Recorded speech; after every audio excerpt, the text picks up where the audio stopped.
uma vez. Ai, não esqueço.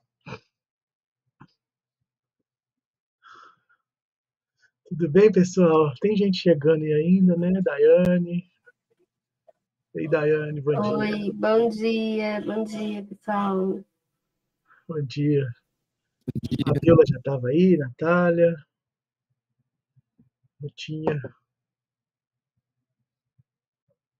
Ô, Rutinha, depois você printa essa página, essa capa desse livro. Esse eu não li, não. Esse eu não. Coloca lá no grupo. Eu não. Eu acho que dele eu só li aquele mesmo lá, o Evasivas, né? Admirável, só li ele. Eu li o Evasivas também. É bem nessa pegada, assim, ele Tem um, critica todo mundo. é, tem um outro dele também que eu cheguei a ler. Como é que é? Podres de Mimados. Esse eu li também.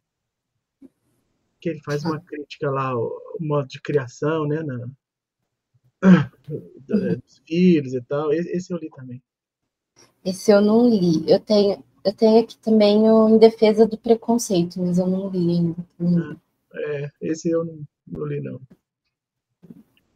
Mas, enfim, eu mando sim, é Tá bom, interessante tá bom. para pensar aí. Olá, gente. Hoje eu vou falar menos, tá bom? Vou deixar vocês falarem mais. É... Ô, pessoal, eu mandei aquele sitezinho lá ontem, né? Com um rascunho, assim, que é um artigo bem pequenininho, né? Quase uma resenhazinha desses dois livros aqui que... Os dois livros que ele cita lá, eu tenho ele aqui, né? Esse aqui, Cristianismo sem Cristo, e o Deuses Falsos, né? Já leram Deuses Falsos, do Keller? Esse é muito bom, né? Aliás, tudo do Keller é bom, né, gente? São Keller, bendito seja ele.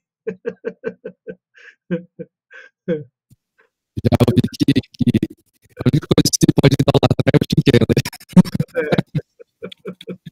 O Keller, ninguém, ainda mais agora que ele morreu, ninguém fala mal dele, né? Agora ele está canonizado, literalmente. Ô, gente, o que esse tema lá tem a ver, né? Com o tema aqui da psicopatologia. Lá no prefácio do livro vermelho, né, do Johnson, ele meio que cita isso. Eu estava pesquisando um dia e achei o prefácio do livro aqui num artigo lá meio solto assim, e ele comenta, né, sobre essa dificuldade que a gente tem hoje, inclusive principalmente não, inclusive não, né, principalmente no meio cristão, do ataque que a psicologia recebe, né, por ser terapêutica, né? Uma das razões para isso é o que esse artigo está falando aí, né? O que esse Christian Smith ele cita, ele usa esse nome, né? Deísmo moralista terapêutico. Tanto no livro do Keller quanto no livro do Michael Horton, ele está fazendo uma leitura muito mais a partir da cultura da igreja, né? E eu acho que é isso que interessa para a gente aqui hoje, do que da pesquisa do cara lá, que é uma pesquisa sociológica, que o livro em que ele escreve e desenvolve esse tema é uma pesquisa sobre como os americanos, né, os adolescentes, jovens e adolescentes americanos encaram a religião, né? O que eles pensam sobre religião? E eu lendo o Johnson aqui e outras coisas também, isso me deu vontade de falar sobre isso primeiro, né? Por conta da situação que a gente está tratando aqui sobre pecado, né? Aí eu queria ampliar essa ideia de pecado hoje, mas permanecendo naquele conceito lá do Johnson. Se você estiver com o livro aí, vocês vão ver um negócio que para mim é muito importante. A gente ter essa dimensão o pecado como uma ruptura, né? Pecado como aquela falha, o momento em que o homem e Deus se separam. Ele fala isso bem no início aí. Bom dia, Rodrigão. Bem no Bom dia, pessoal. Bom dia, mano. Bom dia. Bem no início, né? Página 289 aí, ele fala do pecado como um distúrbio relacional. Ele vai desenvolver isso aí. A partir dessa página, né? Não é para a gente ficar lendo, é para a gente entender essa ideia e o que o moralismo tem a ver com isso, né? Pessoal, se a gente pensar pecado a partir da ideia da desconexão, né, do relacionamento do homem com Deus, eu creio que todo mundo aqui tem o costume, já ouviu, né, falar que o pecado ele afeta todas as estruturas, né, do mundo. Você já deve ter ouvido isso aí, já deve ter lido isso. A gente pensa muito essas estruturas a partir assim, né? Ah, o pecado afetou a natureza, ok. O pecado afetou o ser humano no relacionamento com Deus, ok. O pecado afeta a nossa estrutura interna, tá tudo certo. Separadamente é assim mesmo. Mas para nós que trabalhamos, né, principalmente com a linguagem, né, a gente precisa captar o que a pessoa está transmitindo ali na fala dela, tem uma estrutura que eu vou chamar de estrutura cultural, tá? Você podia chamar de cosmovisão, podia chamar de várias outras coisas. É porque talvez não seja uma cosmovisão, talvez seja menos do que isso, né? Porque para a gente explicar uma cosmovisão, a gente teria que estabelecer certos critérios, assim, que são visíveis, né? A partir das crenças das pessoas. Cosmovisão está muito ligada à noção de crença, né? Só que crença é muito difícil de explicar no sentido assim, como é que uma crença nasce, como é que ela se fundamenta. Isso é bem difícil de explicar. Mas vamos pegar esse modelo, né, do deísmo terapêutico, moralista, porque aí a gente começa a entender como é que a estrutura de pensamento de uma certa galera funciona para você fazer a análise da cultura daquela pessoa. Né? Como é que essa pessoa pensa culturalmente? O pecado, ele afeta isso de forma bem sutil. Se você ler o livro do Keller e o livro do Michael Horton, a preocupação deles é aplicar esse conceito para a igreja, né? Eles estão fazendo uma análise mais teológica, por assim dizer, do que de cosmovisão, mas acaba sendo uma cosmovisão, né? Inclusive no livro do Keller, o título lá que ele dá, né? Nesse é um subtítulo lá do capítulo, ele fala que é assim, a ilusão de que estamos no controle. Ele cita o deísmo moralista terapêutico como um ídolo, uma visão idólatra sobre a vida, né? Mas olha que interessante, gente. Ele pega essa noção que para os cristãos é o que a psicologia faz, para muitos cristãos, o que a psicologia contemporânea faz é produzir um tipo de deísmo moralista terapêutico, né? Eu não sei se vocês chegaram a ler, mas eu vou trazer aqui de forma mais simplificada, né? Porque moralista. Vamos começar pelo moralismo, que o moralismo tem mais a ver com o que a gente estava falando na semana atrasada, né? O que é um moralista, gente?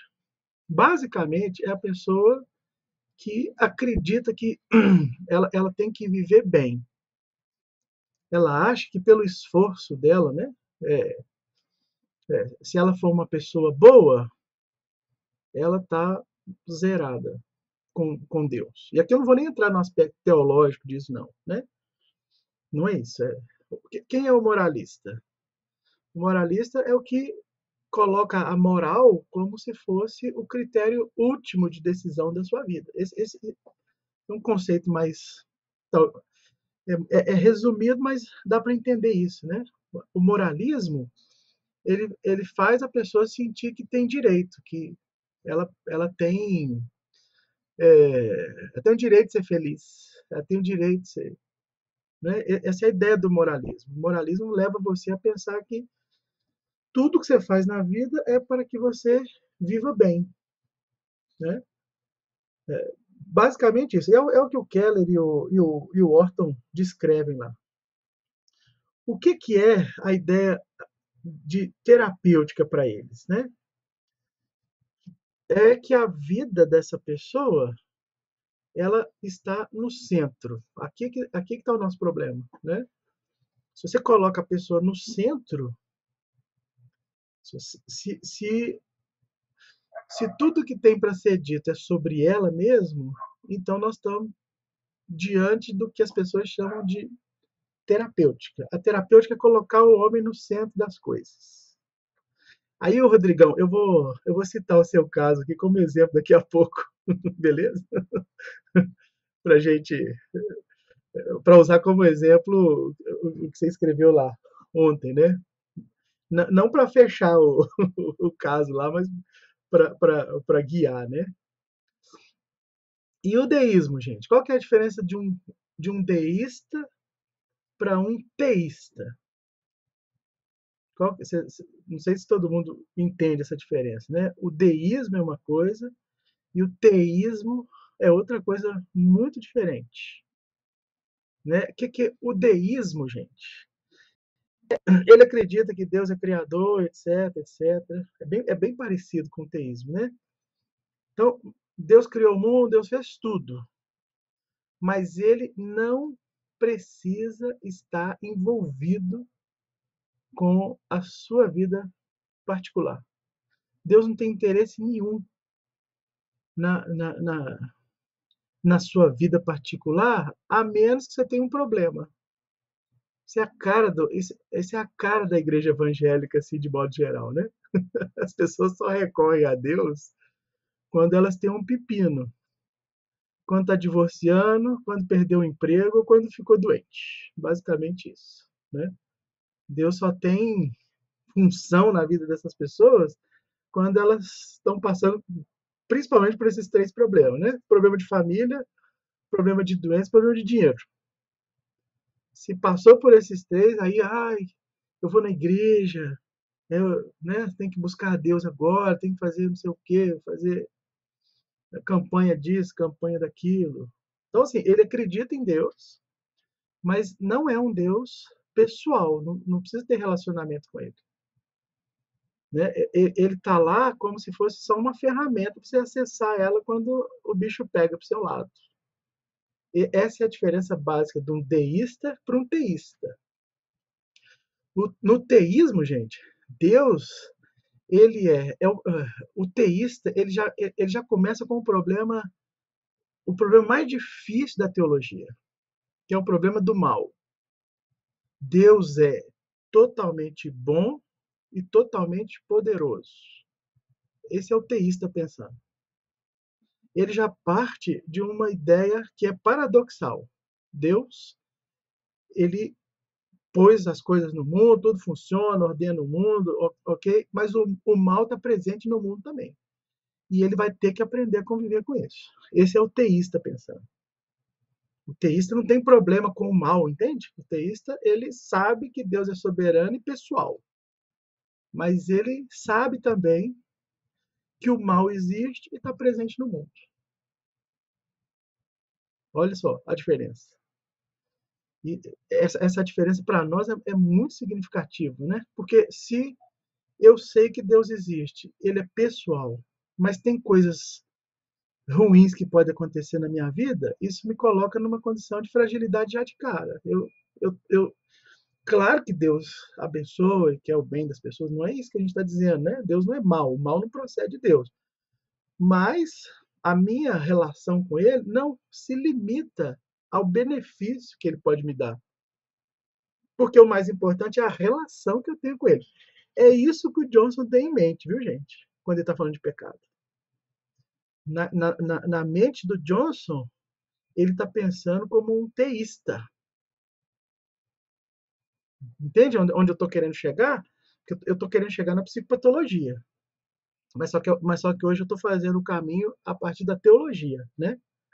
Para pensar o moralismo, o deísmo, né? E esse movimento que eles chamam de terapêutica, a gente tem que entender esse universo de cosmovisão. Pessoal, eu vou citar os nomes que estão nos livros aqui, se vocês curtem, não me julguem, tá bom? Não tô aqui para julgar ninguém, beleza? O meu objetivo é esse.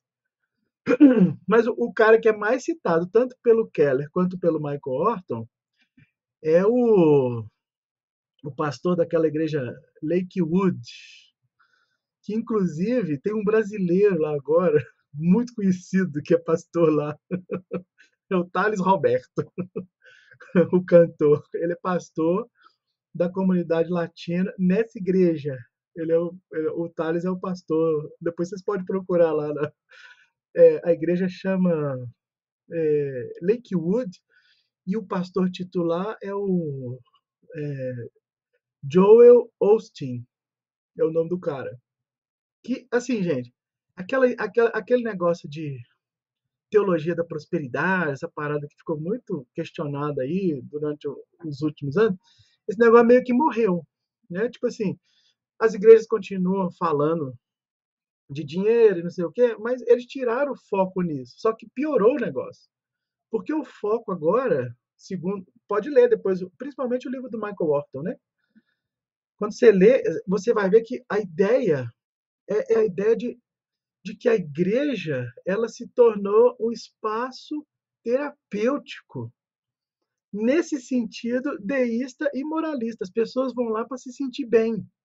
As pessoas estão lá porque elas têm que ter uma experiência boa com Deus, entendeu? Tipo, né? E aquela experiência puramente sensitiva, que é absurdamente adoecedora, né, gente? Se você vai numa igreja e essa, independente da corrente, tá bom, gente? Se você vai na igreja em busca da experiência sensitiva, você já perde de cara a experiência transcendental. Por quê? Porque você está colocando no centro a experiência de que você tem que sentir bem, de que você tem que ter né? A gente fala experiência com Deus como se fosse um negócio assim, tem que chorar, né? Eu tenho que arrepiar, e etc, etc, etc. Não é que a experiência ela tem que ser negada, mas a relação, né, com o sagrado não depende do que você sente, não depende da experiência em si. Eu estou vendo a Natália escrever aqui, né? João, pode levantar a mão que eu respondo, tá? No Brasil, tem tomado essa dimensão. A questão é que a teologia do coaching, ela tem um outro elemento, que é o elemento motivacional levado a essa experiência, né, que você precisa carregar para chamar aquilo de Deus, do adoecedor. De novo, vou citar nome, mas eu não estou julgando, tá, gente? Tenho nada contra. Tem um movimento agora no Brasil que tá chegando muito forte no Brasil, que é o tal do legendário. Você já ouviu falar? Agora o pessoal vai começar a perguntar para vocês o que vocês acham do Legendários. que é um negócio meio louco, assim, uma confraria, né? Porque vocês lembram da época do encontro? Que quem ia no encontro com Deus não podia falar o que rolou lá? O Legendários é a mesma coisa. Só que eu sei que é o quê? É um bando de homem que se sente mal. Olha isso. Os homens se sentem mal. Eles acham que a masculinidade dele está afetada de alguma maneira, está com crise no casamento, crise disso, crise daquilo. Eles vão para um acampamento. E é como se fosse aqueles negócios de crossfit lá, sabe? Esqueci o nome agora, que você faz um monte de. Não sei, quem sabe o nome disso, gente? Funcional? Funcional, você fala? Mas só que quando é em campo aberto, tem até agora na televisão lá, o Gladiadores, não sei, tem um coreano também, que é só os fortão. Você faz um monte de coisa ali. Esqueci o nome dessa parada. Mas o Legendários é basicamente isso. Você vai lá para você testar seus limites, e aí você chega, né? Aí, é claro, tem uns versículos lá, o foco, gente, não é a reflexão, não é terapêutico nesse sentido de que a pessoa se sente bem, entendeu? Tipo, você está livre. Então, o coaching, ele é mais nessa linha, viu, João? Ele quer levar a sua experiência ao máximo que você pode extrair dela. Já é uma corruptela, vamos chamar assim, desse negócio deísta, moralista, terapêutico, porque o deísta ele está muito mais preocupado em não ter problema na vida, tipo assim, para não incomodar Deus, entendeu? Porque ele sabe que o dia que ele tiver um pepino na vida dele, ele vai chegar lá e vai ter que, né? Deus vai ter que responder aquilo daquela maneira. Gente, quando dá certo relativamente, tá bom. Pode falar, João. Só um breve. Então, a teologia do coach ela poderia ser mais ativa, enquanto o deísmo moralista terapêutico mais passivo, então?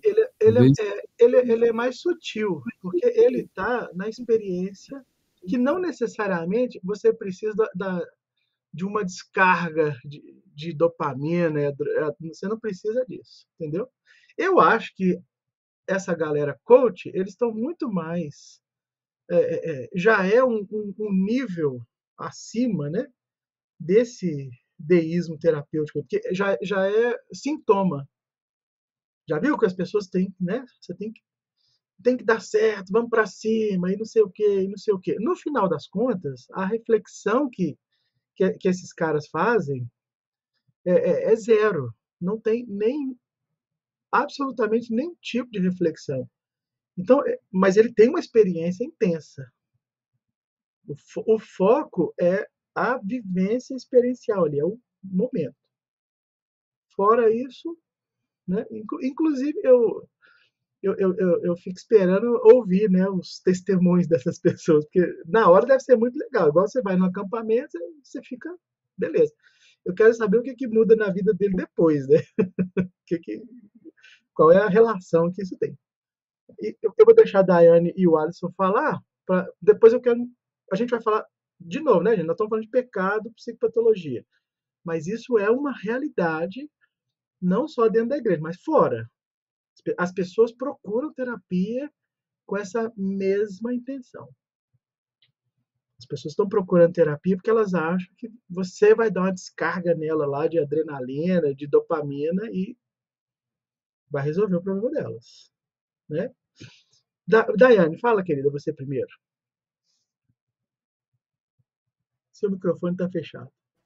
Eu vi agora. Gente, eu vou citar aqui, mas nada contra, é só uma experiência que o meu paciente traz, tá bom? Então, só para... eu tenho uma paciente que eu atendo, que ela é da Batista, aqui da Água Branca, aqui de São Paulo. Eu não sei se vocês conhecem, mas eles têm um programa celebrando a recuperação, e são várias salas terapêuticas, assim, que acontece. E você está falando disso, enfim, me lembrei, porque me parece muito, né, assim, essa questão, e ela vai anos nesse celebrando a recuperação, assim, e fica sempre, né, sabe, naquela mesma na mesma questão, né, e tudo mais, tentando lidar, né, com muitas questões dentro da igreja de forma terapêutica, e não teológica, né, não no sentido de deixar Deus, na relação com Deus, ser afinada, ser mudada, ser transformada. E a relação, né, com Deus sempre vai ficando mais para essa questão terapêutica do que para essa questão de vivência e de relação mesmo, né? Então, eu só queria comentar isso. E também, eu fico aqui pensando que, assim, eu sei que a gente vai chegar, né? Talvez eu esteja adiantando um tanto aqui, né, nosso encontro, mas eu fico aqui pensando que existe também um braço, né? Uma possibilidade da psicologia, né? Enquanto uma ciência e tudo mais, de também acolher. Eu fico aqui, né? A gente está aqui pensando sobre isso, eu fico aqui pensando, né? Qual que seria, sei lá, um equilíbrio, se é que a gente pode dizer assim, né, nesse sentido, até percebendo o ser humano como um ser humano que é global, que é integral e tudo mais, né? Como que seria esse, né, esse equilíbrio, sei lá, se é que a gente pode dizer sobre isso. É uma questão que eu estou aqui pensando, né, com essas críticas e tudo mais, com esse raciocínio. Mas é isso. Nós vamos responder essa pergunta, Mari, daqui a pouco. Sim, beleza. Obrigada. Fala, mano, Alisson. Não, eu não... Eita, deixa eu... Tira a mão abaixo. Eu não conheci esses legendários, né? Aí, aqui no site, eu achei muito interessante a descrição, porque tá batendo exatamente com o que você tá comentando ainda. Eles colocam assim, o que é o Legendários? Legendários é um movimento que busca a transformação de homens, famílias e comunidades por meio de experiências que levam os homens a encontrar a melhor versão de si mesmos e seu novo potencial. Devolvemos o herói a cada família. Uma declaração que temos como legendários é de que somos homens inquebráveis diante do pecado, mas quebrantados diante de Deus. É quase como poético, até eu fiquei com vontade de ir, porque eu quero ser o herói da minha família. Bora fazer uma caravana aqui. Nossa, eu quero ser inquebrável diante do pecado, eu quero ser a melhor versão de mim mesmo, né? Vocês estão citando nomes e falando nada contra, eu vou citar um nome que eu tenho tudo contra. Tá parecendo, tipo, a máfia do Pablo Marçal aqui, tipo, só que agora só de homem, sabe? Destravou. É o subir do Monte do Marçal, só que mais técnico. Tem mais gente capacitada do que ele para fazer isso, assim, né? E aí eu uso o migué do... Se eu colocar Deus no negócio, vira gospel, vira cristão, né? Você olha o site, tipo, cara, nada, né? Ainda falou de texto bíblico, não aparece texto bíblico nenhum. De verdade, tipo, eu gosto, gente, de ler coisas de masculinidade, feminidade bíblica, eu gosto, eu acho interessante, eu acho que tem o seu valor, mas assim, pra mim parece, sei lá, uma seita que daqui a pouco a galera vai se reunir, né, vai ter teste pra entrar, não, se você quiser entrar aqui, você vai ter que matar um animal na mão, senão você não é um macho beta, gama, zeta, sei lá agora a letra, né? Cara, bate muito o que você tá descrevendo ainda. E aí, tipo, realmente, a galera é um monte de homem indo pro mato e tal, e melhor versão de si. Essa frase, gente, eu tenho muita dificuldade. Melhor versão de si mesmo. Mas, cara, eu sou cristão, a melhor versão de mim é Jesus, não sou eu, sabe? Tipo, o problema é o reducionismo, né, cara? Tipo, vai resolver a vida inteira da pessoa com aquilo. A promessa é essa. Essa é a promessa.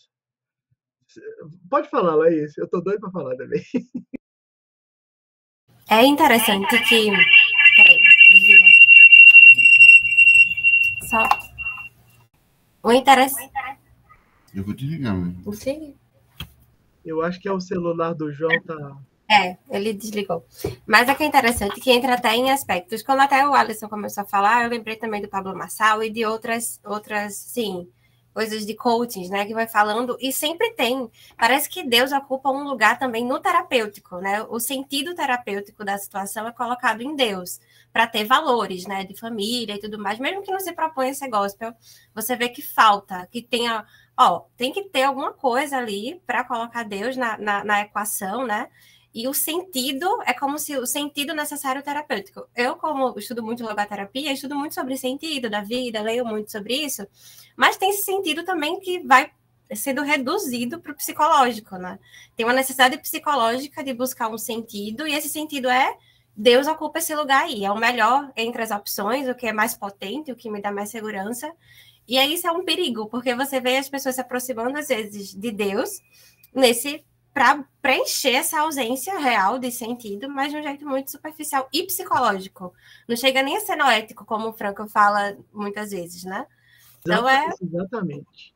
Não é noético, é um negócio puramente no nível da sensação, é do nível animalesco, entendeu?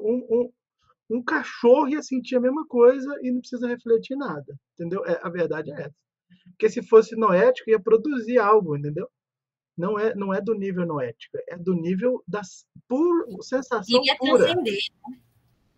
Iria transcender, exatamente.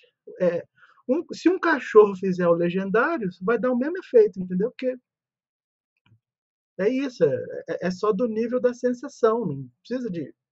Você não transcende, aquilo não leva, por mais que eles prometam, né, igual o Alisson leu aí pra gente, valeu, Alisson, né, devolver o herói para sua família.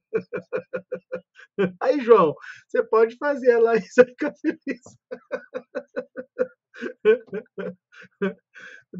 Gente, isso é absurdo, né? Devolver o herói para a família, como se fosse possível que uma experiência que vai simplesmente te dar ali, sei lá, não sei quantos dias que dura parado, mas que dura, sei lá, 5 dias. Em 5 dias, você resumiu toda a experiência que, né, lembra do teísmo que eu falei. O dia que você tiver que se deparar com o problema do mal, que é o problema que todo mundo vai trazer no consultório, esse cara vai questionar até a última questão mais simples sobre Deus. Deus esqueceu de mim, Deus errou, né? Deus está me sacaneando. Eu estou falando isso porque é o que eu escuto isso toda hora. Cara, não é possível. O que Deus está fazendo? Não sei o quê, não sei o quê. Por quê? Porque no final daquela experiência, o que ele está procurando é esse tipo de bem-estar, né? Que produz para ele é só isso, é só uma sensação. Não tem nada. Por que eu estou falando, gente? Porque do ponto de quando o Johnson usa o nome terapêutico, e ele usa isso, né? Que ele falou evangelho terapêutico, né? Ele tá nos 2 livros o tempo inteiro. A gente precisa ter isso em mente. Ele não está falando disso. Por isso que lá no prefácio desse livro aqui, ó, a primeira coisa que ele cita é o deísmo moralista terapêutico. Porque o contraponto que ele está fazendo, né, do que ele vai dizer ali, já tem uma referência direta hoje no imaginário. Esse que é o grande problema. As pessoas não percebem que você levar a sensação às últimas possibilidades dela é pecado. Isso é pecado. Não é pecado fazer o legendário, entendeu? Não é, você quer fazer acampamento, pescar, subir a montanha lá para depois os bombeiros te buscar, viu, Alisson?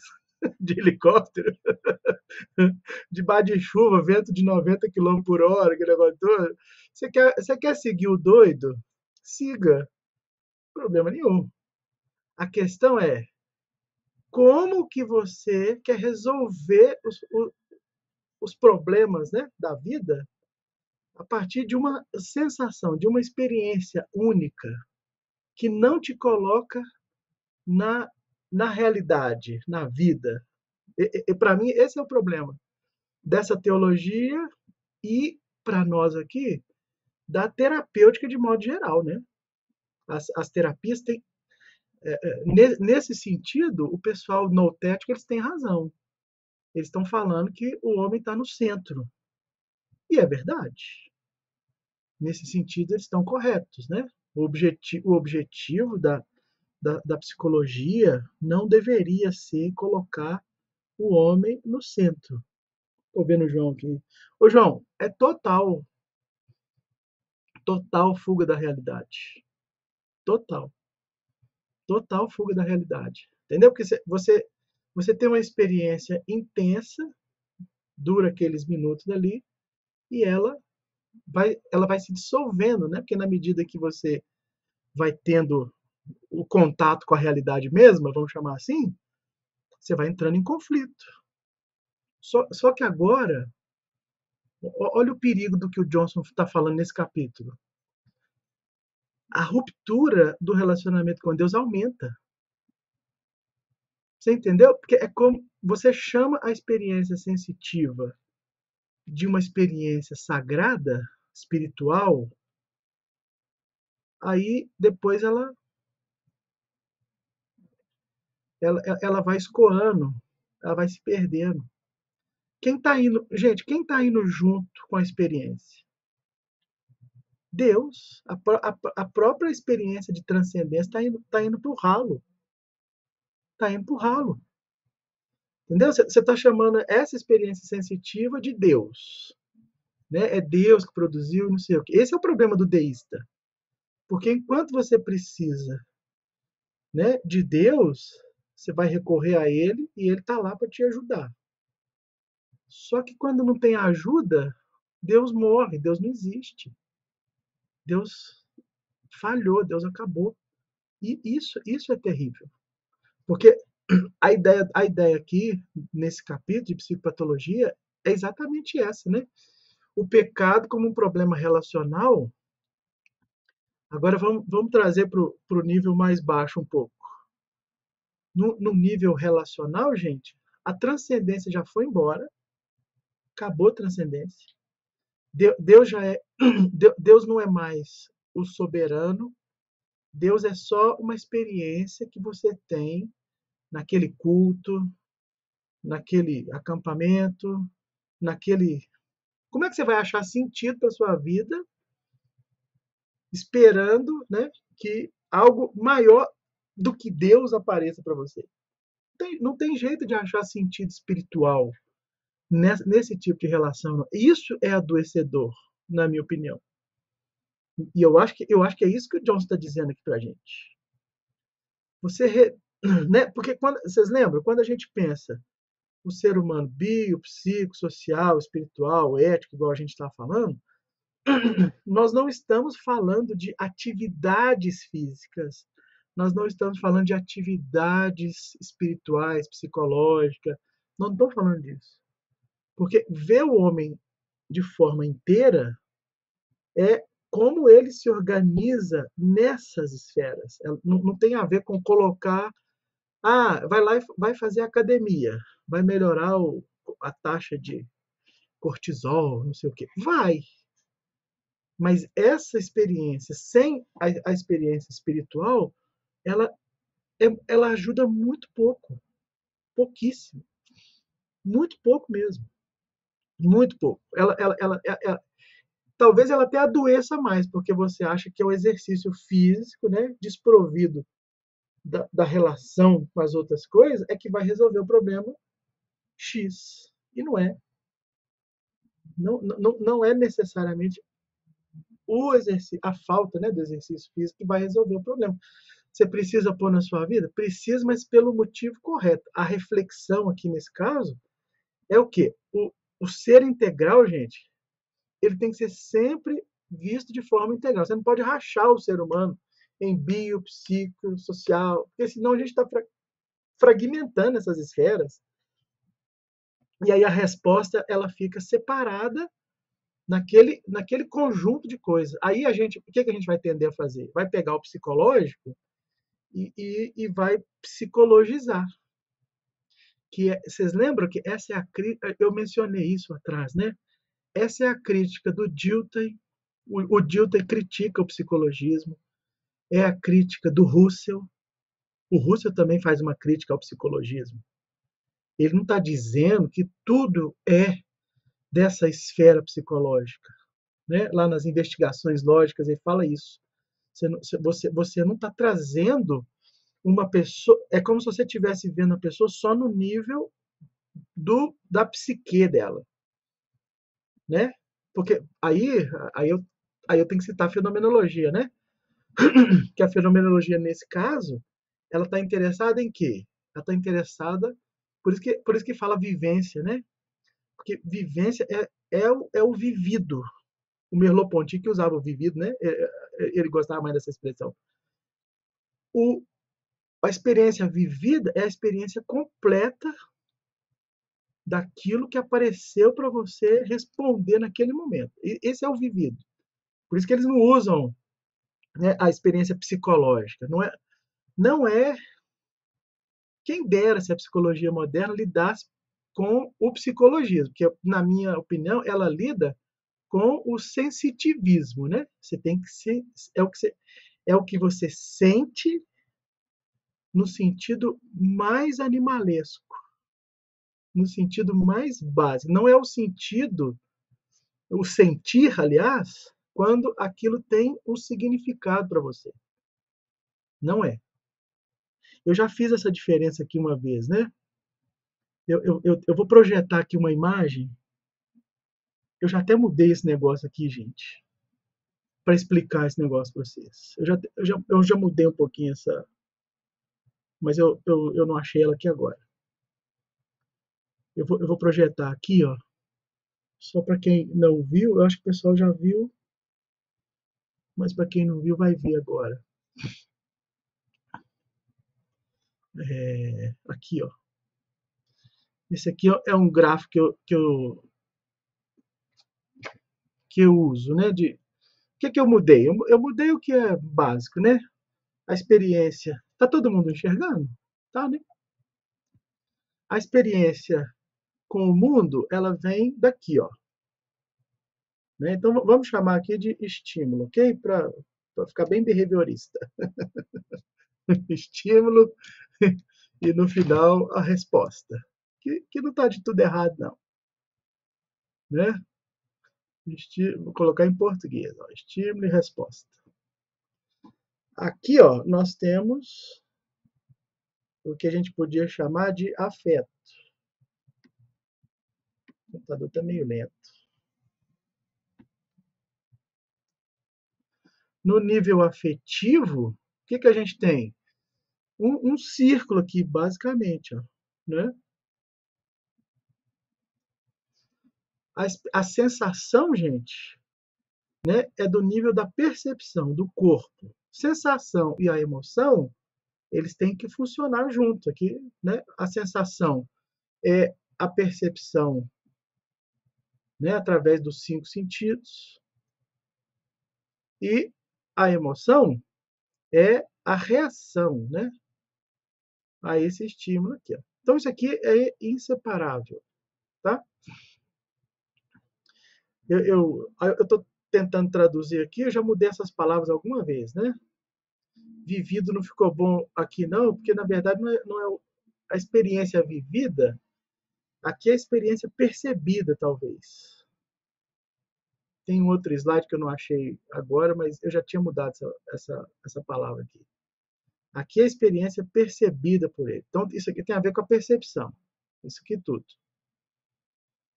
A gente chama isso aqui de sentimento. A psicologia costuma chamar de sentimento. A emoção, né, como resposta à sensação. Aí, ó, o que a gente está falando aqui hoje é exatamente isso. A gente tá falando que uma experiência sensitiva é uma experiência psicológica. Eu acho que não. Por quê? Aí o Tomás de Aquino ajudaria a gente aqui, né? Porque isso aqui é da ordem sensitiva, inclusive é o nome que ele usa, né? Isso aqui é da ordem sensitiva. Os animais também estão nessa ordem. O que difere você, né, o ser humano, da ordem sensitiva para a ordem intelectiva, que ele chama lá? Aqui, ó. Aqui tem a ordem intelectiva. Só o ser humano é que tem esse negócio. Então, sentimento não é a reação, né? A gente podia chamar de afeto, que é um negócio mais abrangente. Mas o sentimento não é a resposta sensitiva. Sentimento, gente, é o significado que você dá para esse negócio todo aqui, ó. O significado desse conjunto é o que a gente chama de sentimento. É a interpretação do que está acontecendo aqui, ó. Se você fica no nível sensitivo, você é igual o cachorro. Ué. Você não produz uma resposta, né, intelectiva de intelectual mesmo, racional. A gente podia falar lógica, né? Se você não, se o sentimento não está te dizendo algo mais do que a emoção está te mostrando, você não deu significado para esse negócio, né? É subjetivo, obviamente, né? Porque cada um sente do seu jeito, mas a gente está falando aqui de sentimento como o significado das maneiras que você apreende a realidade. Então, o sentimento, a gente podia dizer que é algo único do ser humano. Bicho tem emoção. Por quê? Porque ele reage às sensações. O ser humano tem mais do que emoção. É um nível acima. Né? Nesse ponto, o Tomás de Aquino está certíssimo. Deixa eu mostrar uma outra imagem para vocês aqui. Olha isso, gente. Lembra, Laís, que você perguntou sobre pensamento e pecado? Eu acho que essa figura aqui vai ajudar muito. Essa é uma figura, gente, esse cara, ele era ele era intelectual, assim, não é crente nem nada. Depois eu posso mandar essa imagem para vocês. Olha só, o sentido aqui é porque está escrito em latim, né? Mas olha como que lá no século XVI aqui, né? Lá no século XVI, as pessoas já tinham uma visão totalmente organizada de como o intelecto funciona. Tem o corpo, né? O corpo reage ao mundo concreto a partir dos 5 sentidos. Aí, ó, visão, audição, tá aqui, ó. Essa esferinha aqui é dos 5 sentidos. Vou ir marcando para vocês aqui, ó. 5 sentidos. Esses sentidos, eles entram na sua... Olha que legal, gente. Tem o intelecto, né? Ele é o que a tradição cristã, quando vocês lêem livros tipo Jonathan Edwards, né? Que está bem próximo dessa época aqui, eles fazem o que eles chamam de faculdades da alma, né? A razão tem faculdades. Então, ó, aqui atrás é a capacidade de memória, aqui, ó. Aqui é a capacidade de receber o estímulo, é a capacidade criativa do ser humano. Quando a capacidade criativa ela junta com a capacidade de memória, criativa aqui, gente, tem a ver com, né, aqui é o córtex pré-frontal, né, para a gente falar em termos modernos. A capacidade criativa tem a ver com a visão de futuro. Se você olhar isso aqui, ó, tem a ver com como é que ele imagina o mundo, né? Aqui, ó, aqui está escrito em latim, mundus imaginables. Aqui, ó, está escrito isso aqui. Capacidade criativa, etc, etc. Quando você junta essa capacidade, que ele chama de faculdade da alma, né? Basicamente, você pode achar isso com 2 nomes, né? Memória sempre e capacidade de imaginação, de criatividade. Tem várias traduções. Quando essas duas coisas juntam, ó, eles chamam isso de intelecto. O intelecto é o quê? É a união das capacidades da alma de ver coisas transcendentes. Sabe o que está escrito aqui? Olha lá. Olha esse desenho, gente. É o desenho da Trindade, ó. Deus, aqui, ó. O Pai, o Filho e o Espírito. Ele chama, na antiguidade, eles chamavam isso de mundo intellectualis. Está escrito aqui em latim, ó. Depois eu mando para vocês. Aqui você consegue ver as coisas. O intelecto é a capacidade de transcender, de dar significado, que eu estava falando para vocês lá. Ó. Intelecto é a capacidade de juntar isso e isso. Na hora que as duas coisas se unem, você consegue transcender aqui. Ó. Você consegue ver coisas para além do que está tá exposto ali no mundo. Sensacional esse negócio. Depois eu mando esse desenho para vocês. Eu falei para ilustrar, né? Porque aqui, Laís, eu acho que tem. A gente precisa voltar. O Johnson está muito certo, gente. A gente tem que voltar nessas coisas, porque senão a gente fica com a noção de pecado resumida. Resumida ao quê? A sensação. Sensação. Não tem reflexão. E o termo intelectual aqui, gente, não significa capacidade acadêmica. Tem nada. Aqui o termo não é acadêmico, escolástico, não. Intelecto é a capacidade de ler o mundo. É isso. Ô, Ender, onde que entraria a vontade aí nesse jogo? A vontade tá junto sabe a bolinha do meio? Ela tá lá. Porque a vontade, ela já é um movimento intelectual, por quê? Vontade é a escolha que você faz.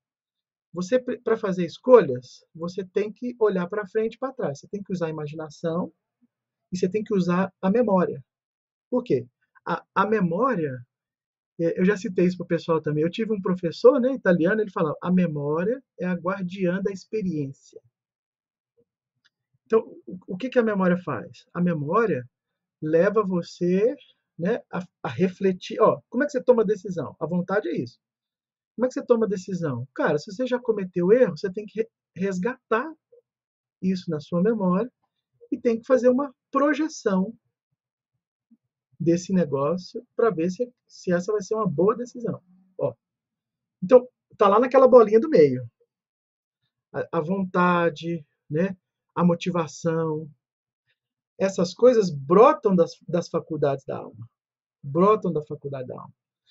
O Russell, agora eu posso estar errando o nome aqui, a Daiane me ajuda aí, né? Ele chamava de processão, né? Que você olha para frente e esqueci quando você olha para trás.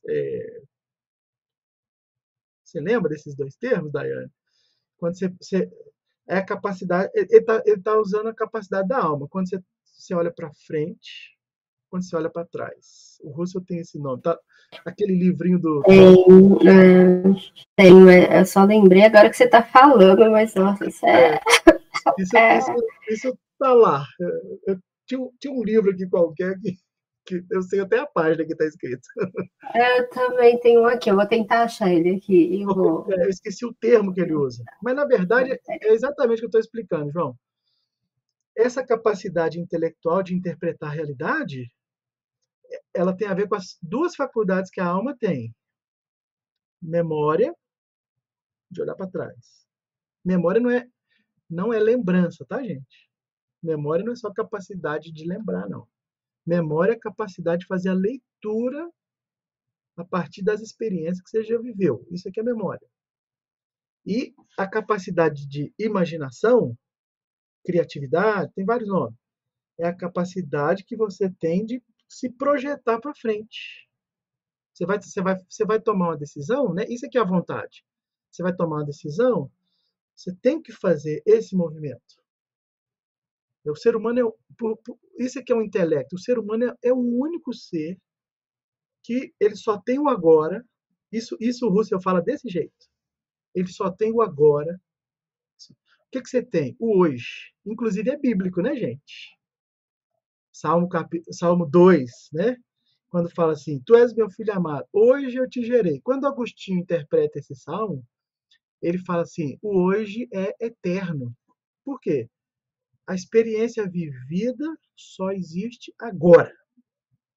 Eu só tenho esse segundo presente aqui, esse segundo. Mas como a alma tem essas capacidades, ela projeta para frente, ela tem capacidade de imaginação e ela olha para trás.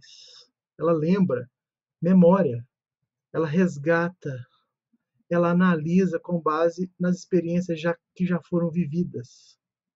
Isso é que é intelecto. Tá? Então, intelecto não estou falando de novo, não é capacidade de guardar coisa na memória, não tem nada a ver. Não é supermemória, nada a ver com isso. É a capacidade de discernir a partir das faculdades que a alma tem. Tá? Isso, gente, é afetado pelo pecado. Tá? Ô, João, pode falar, mano. Cadê o João?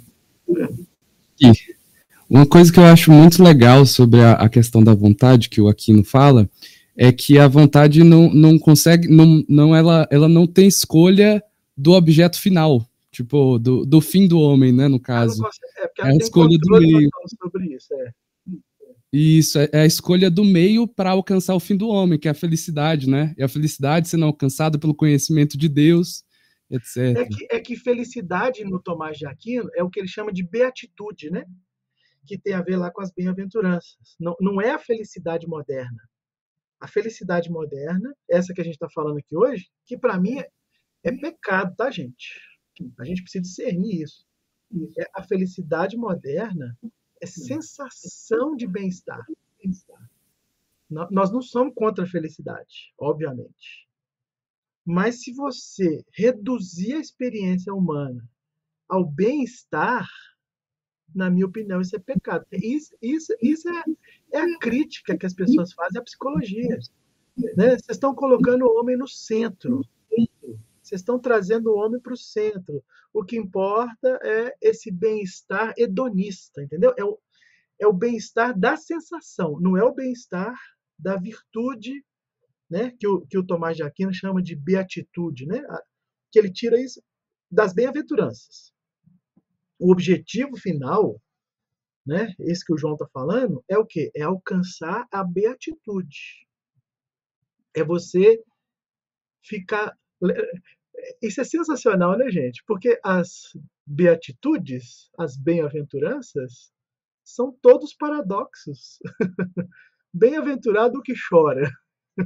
Vai falar isso pro seu paciente. Né? Não, mas eu já estou chorando, cara. Esse negócio não resolve minha vida. Né? Bem-aventurado os perseguidos. Bem-aventurado e por aí vai. Aí o cara enlouquece. Enlouquece. Os perseguidos. Não, mas Jesus já levou tudo na cruz e não sei o quê.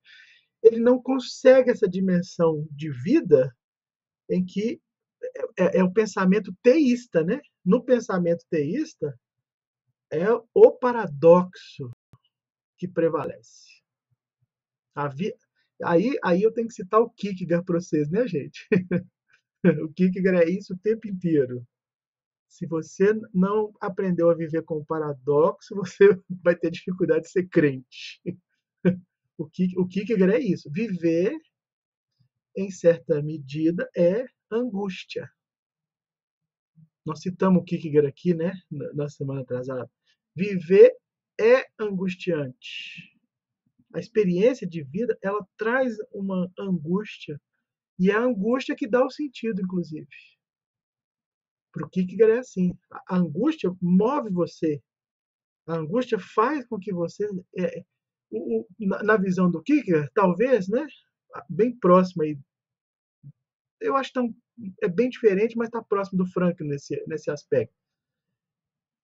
O vazio, a falta de sentido, ela te põe em movimento. Ela faz você... É como se o homem tivesse uma... Como ele está sendo puxado, né, da sua condição, ele olha para frente e fala assim, opa, peraí, eu preciso achar uma resposta para esse vazio. E isso coloca ele em movimento. O problema é que se a gente confundir o vazio existencial com a falta de sensação, aí é um buraco negro, né? Vai te puxar lá para dentro, porque você acha que o vazio existencial tem a ver com experiência existencial. Esse é o problema hoje. Você quer preencher o vazio da existência, que é puramente intelectual, nesse sentido que eu coloquei para vocês, com experiência sensitiva.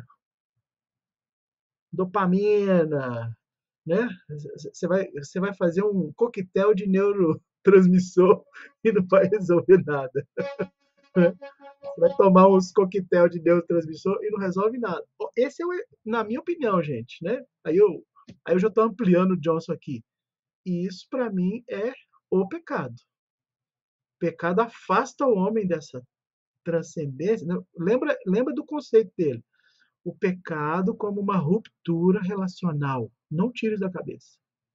Não tire da cabeça. O pecado é uma ruptura relacional. Mas não é só a relação com Deus, não. Vocês estão entendendo? É a relação do homem com ele mesmo. Ele se reduz, o homem reduz ele mesmo às sensações que ele tem, e se qualquer sensação de desprazer vai acompanhar a vida dele por um tempo, ou pela vida inteira, ele enlouquece. Esse é o problema do que o meu pastor, né, o Guilherme de Carvalho, chama de era do self. Né? Ele está chamando isso, né? Como é que é, Fabiola, que é o termo lá que ele usa, né? Antes era revolução afetiva, agora ele mudou, né? Agora ele está chamando de a era do self. Né? O self no centro, entendeu? Mas o self não é o que o Johnson está falando. O Johnson sabe disso que a gente está contando aqui para vocês hoje. O Johnson é um teísta. Ele sabe lidar com as questões de pecado nesse nível que a gente está tratando aqui. Então, se existe uma ruptura, o homem rompeu com Deus, mas rompeu com ele mesmo. Quando o homem rompe com ele mesmo, ele vai adoecer porque ele quer achar a resposta nele mesmo. Qual que é a melhor solução para isso? Prazer, a qualquer custo, hedonismo. Tudo é prazer. Isso, para mim, é pecado. Essa é a estrutura mais fundamental do pecado, por assim dizer. Deixa a Laís falar primeiro, que ela já tinha levantado a mãozinha aí. Enquanto isso, eu vou... Se o livro estiver na vista. É o João? Pode falar, João. Era o João que ia falar, mas acho que desistiu, foi? Fique à vontade. Então, João, você... Ainda, você já leu o pessoal lá do Aconselhamento Redentivo? Já. Eu li o livro mesmo, né, do Vadislau. O Vadislau que começou com esse nome, né? Isso. Eu tenho esse livro aqui. O livro chama Aconselhamento Redentivo. Depois aquele... Esqueci o nome dele, lá do Mackenzie. Abdias. O Abdias. O Abdias. Já li. Sim. Então, tem uma tríade tem algumas tríades, né, do Vadislau, que ele trabalha lá no Aconselhamento Redentivo. Eu confesso que eu não entendi tudo, não, né, que é difícil pra caramba aquele negócio. Eu também não entendo nada que ele escreve. Mas ele fala sobre a tríade das virtudes teologais, né? Ele não chama de virtude teologal, mas é as virtudes teologais, né? Fé, esperança e amor. E parece muito com essa tríade que a gente trabalhou aqui, sabe? Porque está relacionada a fé, muito relacionada, se não me engano, a fé com a relação com a esperança está relacionado com a percepção, e a esperança com a imaginação, e o amor com a operação, né? Até esse conteúdo final, assim. Então, eu confesso que eu não entendi tudo muito bem, mas você acha que realmente a gente consegue fazer essa relação? Não, consegue. Eu não sei se nessa dimensão aí que ele coloca lá, porque eu também acho confuso. Eu acho que o Vadislau, ele tem influências, eles não falam isso, né? Mas o Vadislau tem influências do... como é que é o nome dele? Do Habermas. Ele e o filho dele. Eles são muito influenciados pelo Habermas. E eles trabalham essas ideias mais antigas a partir de quê? Ele é presbiteriano, né, mano? Então, assim, nada contra os presbiterianos aí, tá, gente? O Alisson até arrepiou ali. Mas os presbiterianos eles têm uma dificuldade de pegar esses temas e filtrar. Por quê? Porque eles têm na minha opinião, né, um problema sério, assim. Eles querem tornar qualquer tipo de teoria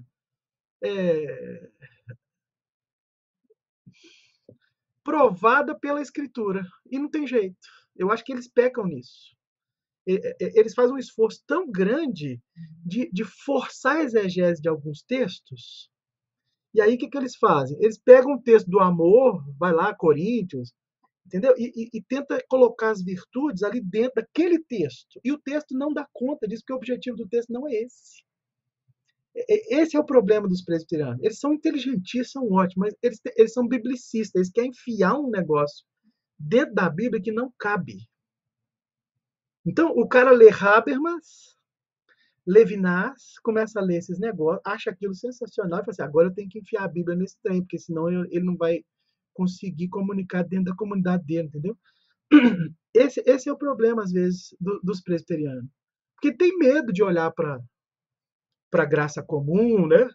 Para o livro da natureza, e ficar só no livro da natureza. Eles têm medo.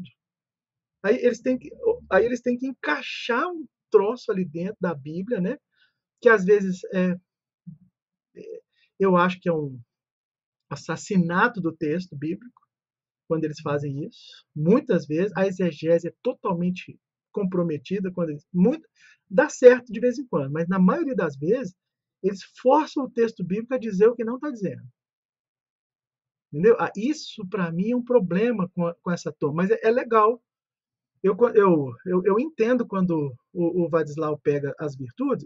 Cara, eu não tenho problema nenhum de citar o Tomás de Aquino, não. Não tem problema nenhum de citar a tradição. O que eu não vou concordar com o Aquino, com qualquer outro, é em toda a teologia dele, né? E as aplicações, inclusive. Né? Tem um monte de coisa que é forçação de barra. Inclusive o pessoal aí da psicologia tomista. Eu tenho os livros deles aqui, tudo. Eu já li, né? Quase tudo que os caras escrevem. Estou lendo isso há anos. Mas o problema é, eles não têm essa visão que, na maioria das vezes, os psicólogos tomistas também, eles são deístas, porque eles promovem o mesmo esquema mental das psicologias modernas. Então eu vou fazer críticas a eles também, porque eles não estão sendo honestos com o texto bíblico. Eles não estão sendo honestos com o conceito de pecado, porque na maioria das vezes, principalmente os católicos, né, gente? Eu preciso citar aqui, eles são absurdamente moralistas. Esse negócio que a gente está falando aqui, ó, é exagerado. Na verdade, eu já fiz até um mapeamento seguindo alguns aí. Na verdade, eles são mais do que moralistas. Eles são ascetas. O que eles querem ensinar é um tipo de vida tão perfeita que destrói absurdamente a doutrina da graça. É como se você viver essa vida moral. Vou citar. Oh, gente, essa de hoje não pode vazar, não. Estou citando o nome dos poderosos, hein? Se você gosta do Ítalo Marcilli, toma cuidado com ele. Se você gosta do Dr. Pacheco, desses, toma cuidado com eles. Porque o que eles estão ensinando é absurdamente contrário à doutrina da graça. Por quê? Eles rompem com esse paradoxo. O paradoxo da graça diz para você que você tem um Deus todo-poderoso, mas tem um Deus também que é pessoal. Né? O Schaeffer cita isso lá no livro A Verdadeira Espiritualidade. No primeiro capítulo, ele fala: Deus é todo-poderoso, infinito, mas ele também é pessoal. Isso é a base do livro. Se você não entender esse paradoxo, né, o que o Schaeffer coloca no livro A Verdadeira Espiritualidade de cara? Ele está colocando o problema do mal para você lidar com ele. Ele está colocando o problema do mal para você. Como que uma pessoa lida com essa experiência, né, de chamar Deus de todo-poderoso, mas saber que o mal está presente no mundo? Seu relacionamento pessoal com Deus é definido pela experiência? Né? O que você chama de Deus pessoal? É ele fazer o que você precisa na hora que você está doentinho? Na hora que você está sem dinheiro? É isso? Entendeu o nível psicológico da coisa? As pessoas vão trazer isso para nós, velho. Ah, mas eu estou sem dinheiro. Os 3 problemas que eu coloquei, né? Família, dinheiro e doença. A tríade da terapêutica moderna. É a tríade, a trindade da terapêutica moderna, esses três aí. Eles vão falar desse negócio para você. E aqui, gente, não tem nada a ver com ser crente ou não, viu? Nada a ver. Se você pegar um paciente não crente, em algum momento ele vai falar assim, mas eu tô me tornando uma pessoa boa. Ele vai falar isso pra você. Mas eu faço bem também. Olha eu fazendo isso aqui, aquilo outro. Né? Eu não tô brigando mais com a minha mulher. Entendeu?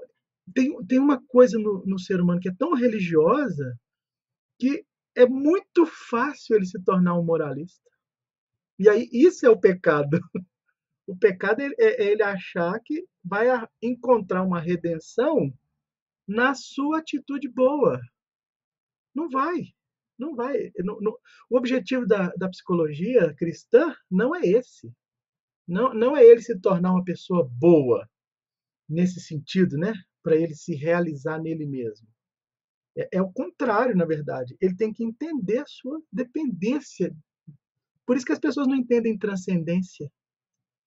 Ele acha que transcender é acender vela para os anjos, para o santo. Ele acha que isso é transcendência. Transcendência não é isso, é sair dele. Você tem que sair de você de algum jeito, meu. Tem mais coisa lá fora, além de você. E ele não vê, porque ele está procurando nele, né?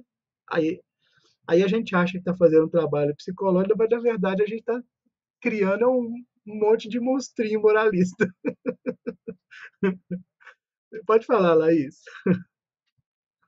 E um exemplo disso, muito explicitamente, é a Bíblia. Na Bíblia, né? Jó. O livro de Jó pega essa questão do moralismo e dessa expectativa, né? Dessas recompensas e joga assim. Você vê toda a percepção, toda a sabedoria, né, colocada ali, mas como consequência traria aquilo para Jó, né? Se Jó seguisse essas coisas, ele não estaria daquela forma. E é um livro que eu estou buscando estudar ultimamente, e você vai percebendo muito dos argumentos também, né? Que quando se tenta fazer essa visão do pecado desse modo mais reduzido, se coloca muito dessa forma, né? A obediência relacionada ao sofrimento, e de modo, assim, inevitável, inescapável. Né? A Bíblia tem provérbios e fala sobre o caminho do ímpio e o caminho do justo. E o próprio caminho do ímpio traz as próprias consequências quando Deus o entrega, né? A sua maldade. Mas não é só isso, não é só esse aspecto que se tem na Bíblia. Tem muitos outros também, né? Em Salmos, em Jó. Perfeito. Perfeito. É exatamente isso. Porque você vê que a teologia dos amigos do Jó é uma teologia moralista. Né? O peso daquela situação que o Jó está vivendo tem a ver com o que ele faz. Tem a ver com a capacidade dele de... Né? Tá vendo, Jó? Você que não... Você deve ter algum pecado... Hoje em dia é assim, né? Deve ter algum pecado escondido na sua vida aí que você não confessou. O que é isso? Né? Por que você não confessou esse pecado XY aí? Deve ter alguma coisa na sua vida que você, né, tá deixando passar batido aí. Como é que você vai fazer? E não é isso, né? O livro de Jó é maravilhoso, porque se a gente fosse traduzir ele nesses termos de hoje aqui, talvez o pecado de Jó fosse exatamente o que nós estamos dizendo. Ele estava numa vibe moralista. E Deus está querendo libertar ele disso. Deus está querendo tirar ele dessa lógica, que não é o desempenho pessoal, não é a capacidade dele de ser bonzinho, não é isso. Tanto que o livro acaba daquele jeito, né? Olha o sentimento de Jó, para ficar naquela imagem que eu coloquei. Antes eu te conhecia de ouvir falar, agora os meus olhos te veem. Ele está falando, antes eu tinha uma experiência, né, só de sensação. Agora eu estou vivendo essa parada. Agora, entendeu? Não é só sensitivo. Agora isso tem significado na minha vida. Agora eu estou entendendo o que é uma relação com Deus de verdade. Então, nesse aspecto, dá para a gente fazer essa inferência, assim, né? A gente pode inferir que ele tá tendo ali ele achou o significado daquele processo todo na vida dele. Com certeza absoluta. E isso a gente pode inferir, porque o texto permite. Né? Ele não ficou só na sensação, né? Naquele momento ali que as coisas estavam se perdendo né? E a culpa era dele, por assim dizer. Né? Ele era o responsável, né? Porque ele deixou de fazer algo moralmente aprovado por Deus, sei lá. Você vê que ele e os amigos estão pecando, né? O livro deixa isso muito claro. Eles estão querendo achar o desempenho, né, a resposta para o pecado, no desempenho pessoal deles. Isso vai estar todo dia na clínica, gente. Com crente e não crente. Todo dia. Ô, João, pode falar que eu vou citar o exemplo do Rodrigo ali. Beleza. E tem um problema do mal aí, né? Você vê a soberania de Deus sobre Satanás. Satanás vai bater na porta lá. Eu posso fazer isso com Jó, né? E no final das contas, Deus usa Satanás para trazer o bem para Jó, né? A gente vê isso na Bíblia o tempo inteiro, né? Você vê, a Bíblia chama Nabucodonosor de servo. É o meu servo, né? O Ciro, que é o rei que veio depois, já tinha sido profetizado lá atrás, pelo Jeremias, capítulo 25, 26. Tá vendo? Vai vir um rei, vai arrebentar o cesto. Depois vai vir outro. Meu servo. Deus fala assim, meu servo. Porque vai acontecer isso, isso. Tá lá no capítulo 25 de Jeremias. Tá lá. Ó. Então, você vê que o mal não é um problema. A presença do mal no mundo, o Lutero é que fala isso, né?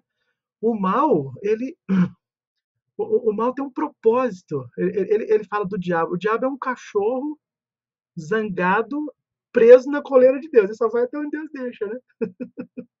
É isso. O mal, ele está a serviço de Deus. O mal serve a Deus. Por isso que o mal não é uma entidade, o mal é uma contingência. O mal é contingência. O mal não é. Não existe o mal não é o diabo, né, gente? O mal é contingência, está lá. Pode aparecer para qualquer um, qualquer momento. E se a gente não aprende a lidar com isso, a gente vai responder em pecado. Por quê? De novo, voltando lá no Johnson. Porque o pecado é uma fissura relacional. Pecado não é o ato, gente. É claro que o ato é pecaminoso, mas a estrutura que interessa para a gente na clínica é como as pessoas estão... Porque isso deixa as pessoas adoecidas, entendeu? Como que elas interpretam o mundo. Eu quis trazer o moralismo deísta hoje por causa de que isso é uma visão de mundo que está dentro da igreja. As pessoas compraram essa ideia de bem-estar dentro da igreja como se Deus estivesse a serviço disso. Aí eu preciso dizer que eu, nesse sentido, eu estou de pleno acordo com o pessoal do aconselhamento notético. Eles estão certos. Quando eles fazem essa crítica, o problema é que eles jogam o bebê com a água fora, né? Mas quando eles fazem essa crítica, eles estão certos. Está certíssimo. Eu estou com eles nesse negócio, entendeu? A terapia, a psicologia, elas não deveriam servir a isso, mas elas servem. A psicologia serve a isso, absurdamente. Hoje é o padrão. É o padrão. E, independente da abordagem, o padrão é esse. É cuidar né, do moralismo das pessoas, para que elas se distanciem cada vez mais de Deus. Fala, querida Fabiola. Você voltou bem no ponto que eu queria tocar de novo, juntando Jó com essa definição de pecado como ruptura relacional. Eu queria entender se eu estou entendendo certo, porque para mim me parece que Deus usou o mal ali em Jó para causar, no final das contas, uma aproximação relacional dele com Deus de novo, para reunir ele de volta. Então, isso. É isso mesmo? Perfeito. Ô, Fabiola, tem uns negócios que é escandaloso, né? Mas quando a gente vai criando convicções, eu estava lá agora, eu fui pregar numa conferência lá em Criciúma. Aí teve um dia de manhã que foi uma roda de conversa. Aí eu soltei essa. Eu soltei essa aqui. Eu falei, gente, se Deus... Isso é muito, o que eu vou dizer aqui tem que ser bem interpretado, tá, gente? Senão vocês vão falar que é heresia. Se Deus está interessado em você, te salvar, te amar, ele vai levar isso às últimas consequências. Ele pode arrebentar a sua vida para você ser salvo no final. Eu falei isso pro pessoal. Eu conheço gente que teve que divorciar para voltar para Deus. Teve que perder tudo.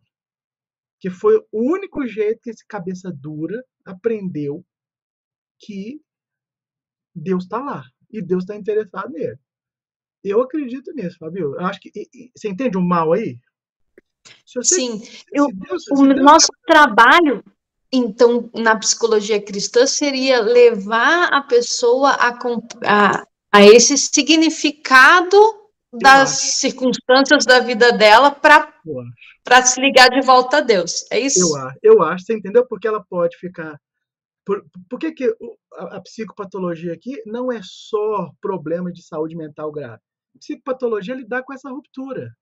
Se a gente está alinhando essa pessoa mais com o mundo à volta dela, você está trabalhando terapeuticamente para ela ver o mundo e responder a ele. Ué. Eu acho que esse é o objetivo da psicologia cristã, né? Porque a gente pode ver isso a partir do pecado, mas de repente ele acha que não. E se a gente for moralista, você vai, ainda, mas você está falando então que Deus pode querer que eu divorcie para eu ser salvo? Tô falando. Tô falando. Se Deus quiser te salvar, ele vai... É o Jó, ué. Ele vai acabar com o seu dinheiro, mano. Ele vai acabar com suas fazendas. Ele vai matar sua mulher e seus filhos. Está lá escrito no Jó, ué. Ele vai matar sua mulher.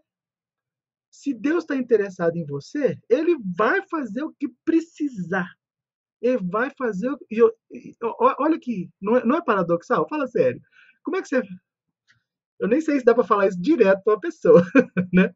Mas se você tem isso em mente, você vai lidar com os problemas que ele está chamando de psicólogo de um jeito diferente. Porque ele está ficando louco porque a vida dele está dando errado. Ele está ficando louco porque as coisas... Gente, e se tiver que dar errado mesmo? E se no final das contas, esse dar errado não é Deus trabalhando na vida desse cara? Para ele ter a alma... Não é isso que o Johnson fala lá no começo, gente? Dos 2 livros, inclusive, né? A psicologia cristã, ela tem o evangelho. Ele fala isso toda hora. O evangelho, ele tem poder terapêutico, mas não é de afagar o ego das pessoas. É de dizer coisas que nem eu estou dizendo aqui agora. Isso o evangelho está dizendo para vocês. Se Deus vai realizar o propósito dele na sua vida, ele pode te tirar tudo para realizar, porque ele vai fazer o que ele tem que fazer, independente do que você acha ou do que você gosta. Fala isso para as pessoas desse jeito, para você ver. Aí elas enlouquecem.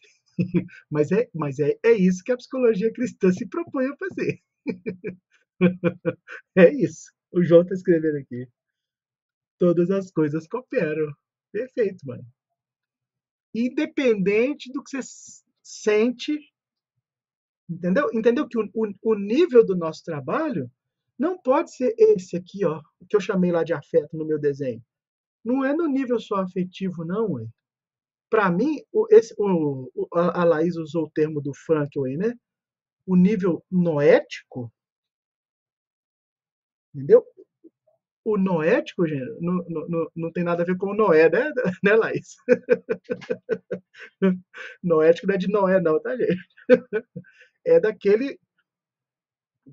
É dessa relação que inclusive é um termo teológico, né, gente? Essa experiência noética é um termo que a teologia usa muito, tá? Muito. Tá lá atrás. Tem a ver com a nossa... essa relação primordial, entendeu? Tem a ver com como você vê o ser humano de forma né? Os efeitos noéticos do pecado. Você já deve ter ouvido isso, né? O efeito noético é a quebra, é a própria ruptura. O ser humano, ele tem as estruturas lá preservadas, mas elas estão corrompidas. Está lá, né? O pecado não tira de você as estruturas que Deus te deu, não. Elas corromperam, é isso. Elas só estão corrompidas. Mas elas estão todas aí. Está tudo aí. O que precisa é pôr em ordem. Fala, Fabiola. Só uma pergunta, porque o comentário do João me fez refletir aqui um pouquinho. Ok, aqueles que são chamados segundo o seu propósito, a gente sabe que todas as coisas estão cooperando para o bem deles. Aí encaixa isso aqui. Mas quando a gente tem um paciente que não é cristão, a gente pensa da mesma forma? O pensamento deve ser o mesmo? Pensa da mesma forma. Porque eu não vou lembrar de qual versículo agora, né? Mas Deus tem interesse que nenhuma pessoa se perca. Eu não lembro qual salmo fala isso. O interesse de Deus é que ninguém se perca. Jesus fala isso também, né? Deus tem um interesse no ser humano, Fabio. O que eu chamo aqui de... o nosso papel é ser sinal. Não é de fazer o trabalho de Deus. A gente sinaliza o trabalho de Deus. Nesse aspecto, você vai olhar... Olha a antropologia agora, importante. Você vai olhar para qualquer pessoa como uma imagem de Deus. O crente não é diferente de qualquer outra pessoa porque ele se converteu. Ele deveria entender essas coisas do nível transcendente com mais clareza. Mas isso eu já perdi essa esperança. Eu acho que a maioria dos crentes não tem essa noção, é zero para eles. Eles não entendem o que é a nova natureza em Jesus. Ele acha que a nova natureza, não, agora eu não tô zerado, né? Não tem pecado, não tem mais. Não é isso. A nova natureza é a clareza. É a luz do evangelho que entrou para saber exatamente o que nós estamos falando aqui. Que você tem a redenção através de Jesus Cristo. Não é através de você. Não é o seu desempenho pessoal. É que agora, quem entrou na equação? O mediador. Isso um cristão deve saber. Mas ele não sabe nem recorrer a Deus através do... Ele quer recorrer à sensação. Ele quer sentir bem. Não é sentir bem. É sentir que Deus, o sentimento correto, é sentir que Deus está trabalhando na sua vida através da obra de Jesus o tempo inteiro. Então, na verdade, cria uma dependência, não é uma autonomia. Você não fica autônomo quando você recebe a nova natureza. Pelo contrário, você fica preso à natureza de Jesus. E a partir dessa nova relação que você vive, né? Tem outro significado. Mas, infelizmente, os crentes não veem assim. Serve para qualquer um, então, entendeu?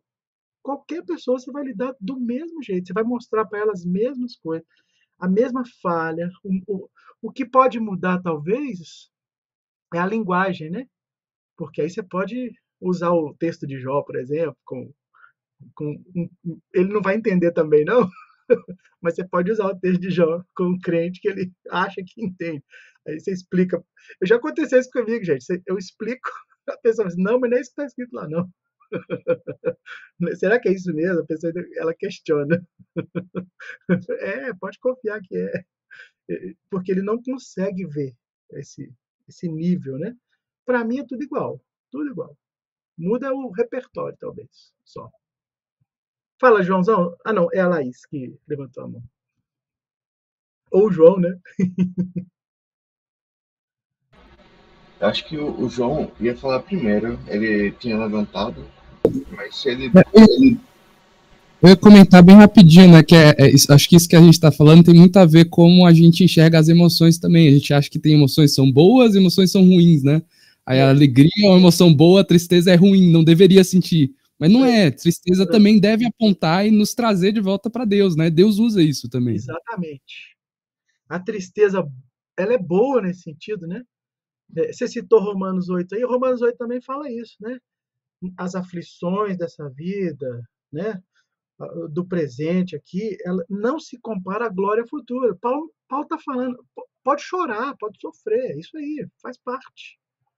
Mas você não pode perder de vista que esse sofrimento do momento presente não é tudo que tem para viver. Tem um negócio lá que é muito maior. Está lá em Romanos 8, inclusive. Né? Essas perseguições, né? Tudo qual que é o termo que ele usa lá mesmo? As tribulações, né? Do presente e tal. Isso tem fim. Esse negócio não é para sempre, não. Olha para Jesus lá na frente. Ó. Olha que lindo isso, né? Paulo está usando as faculdades da alma, João. Você olha para o presente, tem sofrimento? O sofrimento não pode determinar a sua vida. A tristeza não determina a vida de ninguém. O sofrimento não determina a vida de ninguém. Isso é a coisa mais psicológica que existe. Véio. Você olha para o presente, tá tudo ruim. Mas quando você executa a faculdade lá da alma, ó, de olhar com esperança para frente, a esperança vai te dizer que isso aqui não é tudo que tem para viver, não. Ó, transcendeu. Entendeu? E aí Tiago vai chegar e vai falar, tem de motivo de alegria, né, eu passar por várias provações, então é porque Deus está moldando você nessa provação, nesse sofrimento. Tá vendo que o sofrimento passa a ter um significado diferente? Isso é sentimento verdadeiro, não é a emoção pura, né, básica. Isso é quando você dá significado para a contingência, para a emoção, porque você está sentindo, aí a gente pode chamar esse negócio de sentimento. Porque até... gente, o Frankl fala disso o tempo inteiro. Ué. O que é autotranscendência? É exatamente isso que nós estamos falando aqui. Ó. Você olha para aquele sofrimento, você vai dizer... O que falta no Frankl era só ele ter colocado um pouquinho de graça no negócio. Ele não entendeu tudo. Só faltava isso para ele. Mas ele entendeu que você tem que achar um recurso que não está em si mesmo. Isso ele entendeu perfeitamente. A nossa diferença é que a gente sabe onde o recurso está, entendeu? A gente sabe onde o recurso está. O cristão deveria saber onde esse recurso está. Quando você transcende, está lá. Ó. É a esperança. As virtudes lá que a gente estava falando agora. Está lá. Elas existem. Fala, João. E Laís. Pronto, agora eu vou falar. Não, eu achei bem interessante quando a gente estava falando do livro de Jó, né? A questão de perceber a soberania de Deus até sobre o próprio mal. Então, auxilia, né, nele juntar o filho, né? Uhum. É Deus que tem a ação inicial e que junta assim Jó para perto dele. E eu acho isso muito interessante. Eu até fiz o contraponto na minha cabeça com aquele livro de Fausto, Mefistófeles fala, eu sou aquele que pretende sempre o mal e queria sempre o bem. Eu acho que é algumas coisas assim. Só que Fausto tem outro dilema, porque ali está bem antropocentrizado. A ideia do homem superando o próprio demônio, né? Isso, E aí você está indo aí no caminho da modernidade, na questão da moral e de outras coisas. Mas eu fico, assim, meio... porque a gente está falando da vontade, né? Essa manifestação do espírito humano, vamos dizer, nesse sentido que o Frank vai trazer nessa dimensão noética, mas esse transcender também não é suficiente, né? Para muitas coisas, assim. Exato. Eu me remeto muito àquela passagem de Jesus eu estava conversando até com uma pessoa que não era nem cristã, mas explicando, olha, eu achei esse um bom trecho de falar, aquela parte que Jesus fala, está orando no Getsemane, e fala, olha, não seja feita a minha vontade, mas a tua. Então, você pode ter uma vontade muito bem educada, tem aquele livro Educação da Vontade, de Júlio Paiol, vai falar sobre a gente treinar essa capacidade, né, para suportar também certos sofrimentos. Mas para que isso está servindo também, essa vontade? Está servindo ao quê? Essa parte do intelecto. Você pode ter uma vontade que ainda pode servir para, por mais que tenha uma capacidade de transcender também, mas que pode servir para, não a Deus, vamos dizer assim. Exato. E pode, porque só baixa isso para você. Então, quando ele coloca assim, se submete a Deus, mesmo tendo você sabe que Jesus tem uma vontade muito bem educada. Ele passou 40 dias no deserto, ele foi tentado, ele passa por muitas coisas. A vontade de Jesus é uma vontade exemplar que a gente percebe. Ele diante das pessoas se admirando com ele, não é o meu momento, não fala. E você olha assim, é admirável, assim, o exemplo mesmo de Cristo, quando você percebe por esse ponto. E mesmo assim, ele disse, não seja feito porque Jesus reflete um pouco o ser humano também. O ser humano tem essa dualidade da vontade humana e da vontade do espírito também, que consegue. Ele é homem de Deus, né? E aí eu acho isso importante para a gente perceber essa vontade também. Por mais que a gente possa, numa clínica, trabalhar com a pessoa, ela chegar a pontos muito bons, assim, de desempenhar uma boa vontade, questões intelectuais também, ainda é insuficiente. Por mais, na moral, essa coisa do Ítalo Marcílio também, eu acompanho isso realmente. Mas que você percebe que o ser humano nunca sozinho alcançaria, né? Esse Deus. Então, eu acho importante a gente perceber isso também, que a gente pode, sim, trabalhar tudo isso, trabalhar uma boa estrutura, mas que o pecado ali tem um ponto que é Deus mesmo. E aí é só isso que eu queria dizer, porque a gente às vezes pode confundir essa parte do não ético, né, como esse ponto, essa transcendência, isso tudo como esse fim, e eu acho que já citou pessoas que não afiam meio, acho que foi João ou foi Alisson, desculpa, que eu não estou muito. Mas era só isso que eu queria trazer mesmo, esse exemplo que eu acho muito importante, da vontade também, que também o exemplo que Júlio faz na educação da vontade é de um cara que viveu muito tempo no quarto, só com uma cama, desconfortável, dormindo muito pouco, mas trabalhando muito em prol de, ou seja, negando o corpo, necessidades da sensação, das emoções, em prol de ser rico, em prol de uma ambição. Mas tem a vida cristã também, a pessoa pode se privar de tudo isso para ser esse objeto para Deus também, né? Perfeito. É só isso que eu queria dizer. Perfeito, João. Não sei se foge muito do assunto, mas não foge de jeito nenhum, cara. Que é exatamente isso, né? A nossa, eu acho que essa ruptura que a gente tem que prestar atenção. A nossa vontade também, ela não é soberana nesse sentido. Nós nunca vamos chegar nesse. Você está corretíssimo. Porque se tem algum momento, né, que a sua relação com Deus tem que te dizer mais do que o próprio. O exemplo de Jesus é maravilhoso que você citou aí, né? A vontade dele ali não tinha que prevalecer. Jesus, lembra, doutrina agora, né? Jesus é 100% homem, ele está submetido a. Ele não vive em pecado, mas ele está submetido à condição do homem caído. Ele é homem. Ele não pecou. Semelhança à carne pecaminosa, né? Como é dito. De Hebreus lá, né? Capítulo 6, né? Ele está submetido a essa condição. Ou seja, esse texto é maravilhoso para nós. Ó. Qual vontade tem que prevalecer? Não é a nossa. Por mais autônoma que ela seja, quem põe o limite, né? Quem coloca as condições é a sua relação primordial, é a relação com Deus. Isso para nós, gente, isso para nós deveria ser.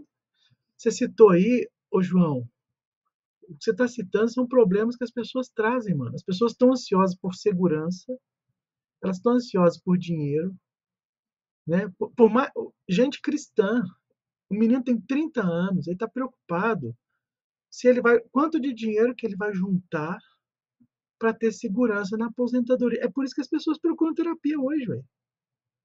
Cara, o que vai ser de mim, né? E o cara tem emprego bom, trabalha no exterior, ganha em euro. Ele está preocupado se ele vai conseguir juntar X dinheiro para chegar no final da vida e aposentar. Esses são os problemas. E ele não percebe. É claro que eu não vou tratar isso como pecado com ele, mas ele não percebe o nível de ansiedade que esse negócio produz nele, Porque a preocupação deles, não, mas não é errado ganhar dinheiro. É claro que não é errado ganhar dinheiro. Qual que é o problema, então? É o seu coração ser dominado pelo dinheiro e a sua vontade ser toda direcionada para essa única coisa na sua vida. Isso é pecado. Você está sendo dirigido, a sua vontade, suas decisões, tudo que você é psicologicamente fica dirigido para um único motivo de vida. Perdeu a capacidade de confiar. Não vou nem falar de transcender, não. Ele não tem mais confiança em Deus. Ele acha que vai morrer se não tiver X milhões investido quando ele tiver 60 anos. Morreu. Aí, Rodrigo, que eu estava te dizendo, mano, tem hora, cara, lá naquele seu caso, principalmente nessas gerações mais novas, né? Cara, a gente tem que desconfiar.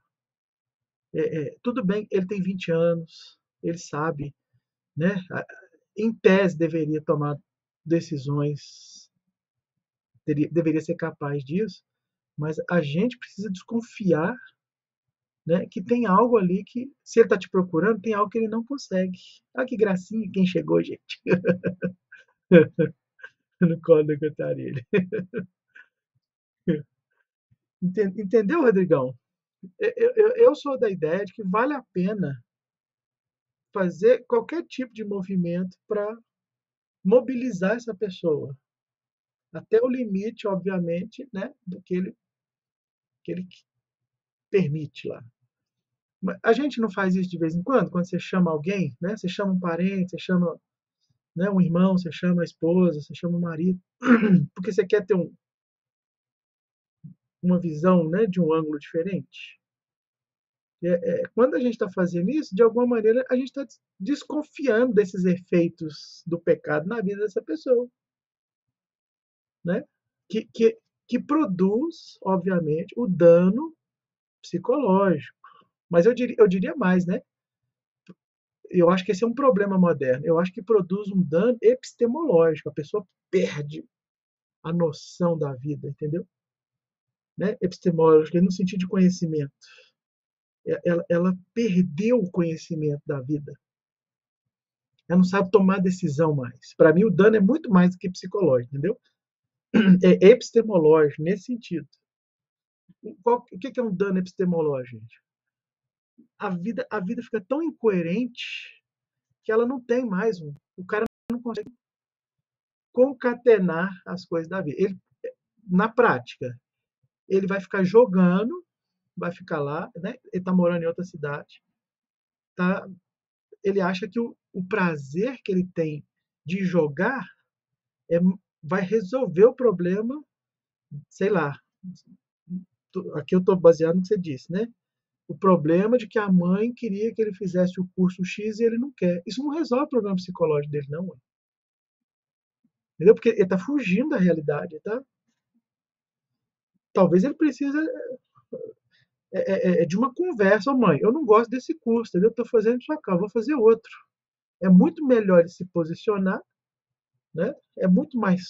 Eu acho que é muito mais poderoso ele tomar essa decisão, ainda que não vai mudar coisa nenhuma, na medida em que ele se posiciona, né? De que ele acha uma resposta naquilo, do que ficar lá entrando em loop de perdido no que você vai fazer ou não da vida. Isso. Pode falar, Alisson.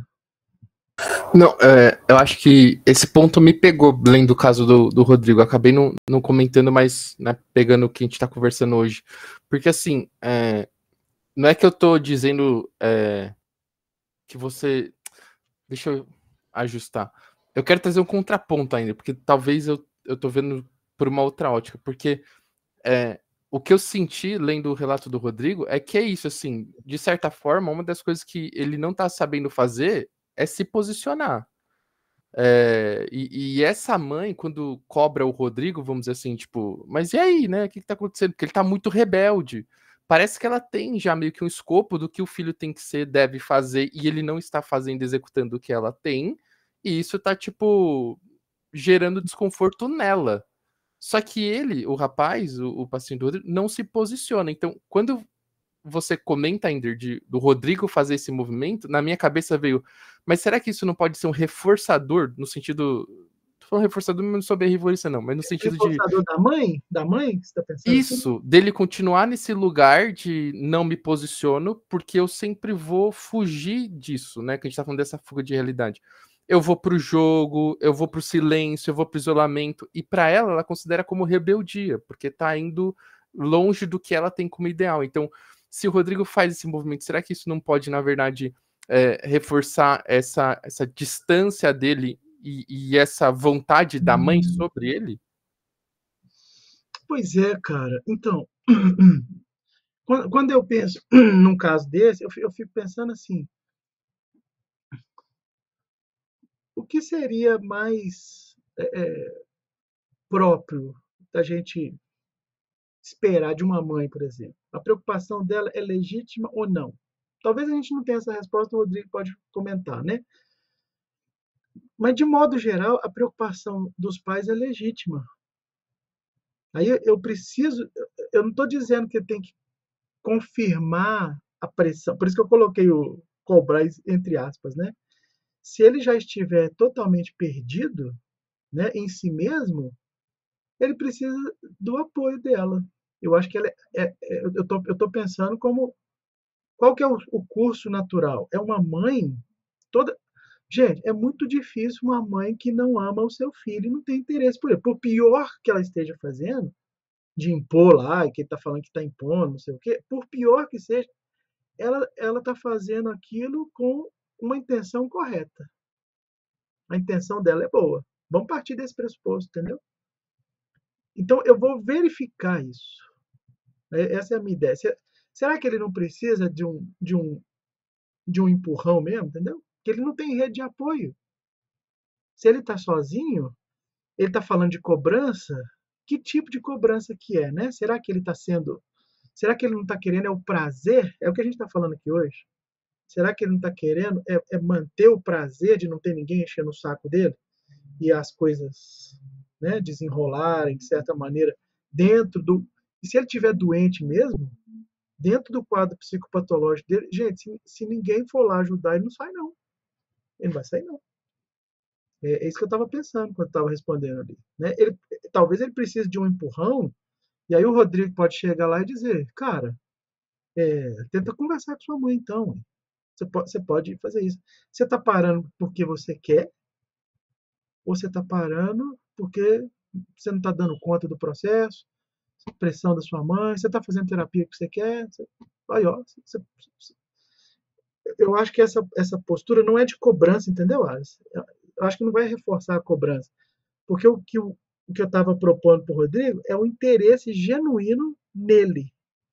E eu não sei se ele está perdido, porque ele está perdido, né? Porque ele está solto sozinho, ou se existe será que essa pressão da mãe, né? Porque isso me soa muito estranho, assim, né? A mãe pressionar, ela está pagando a faculdade dele, está lá sozinho, ele está fazendo um monte de coisa, né? Só que eu estou falando também com base em coisas que gente que eu já atendi, né? Geralmente essas pessoas, elas vão...